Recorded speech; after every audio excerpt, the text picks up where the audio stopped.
ইরানের বর্তমান সর্বোচ্চ নেতা মুজতবা আলী খামেনির সঙ্গে যোগাযোগ করা অত্যন্ত কঠিন বলে মন্তব্য করেছেন দেশটির প্রেসিডেন্ট মাসুদ পেজেশকিয়ান। বুধবার রাষ্ট্রীয় টেলিভিশনে দেওয়া এক বিশেষ সাক্ষাৎকারে প্রেসিডেন্ট এই চাঞ্চল্যকর তথ্য প্রকাশ্যে এনেছেন।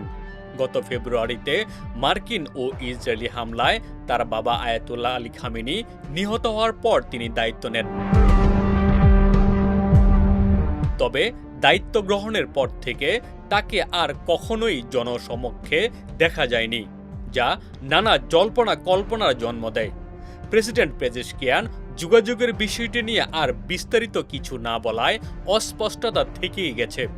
এর আগে বছরের শুরুতে নিউ ইয়র্ক টাইমস জানিয়েছে, হামলায় নতুন সর্বোচ্চ নেতা গুরুতরভাবে আহত হয়েছেন।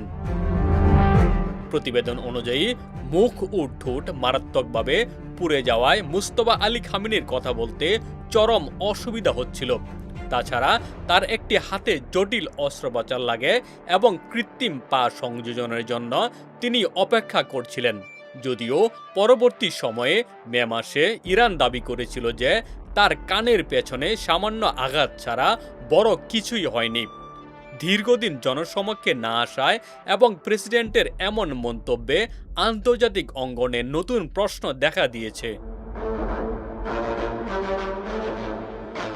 বর্তমান পরিস্থিতিতে ইরানের শীর্ষ নেতৃত্বের শারীরিক সক্ষমতা ও তার আড়ালে থাকা নিয়ে ধূম্রজাল সৃষ্টি হয়েছে।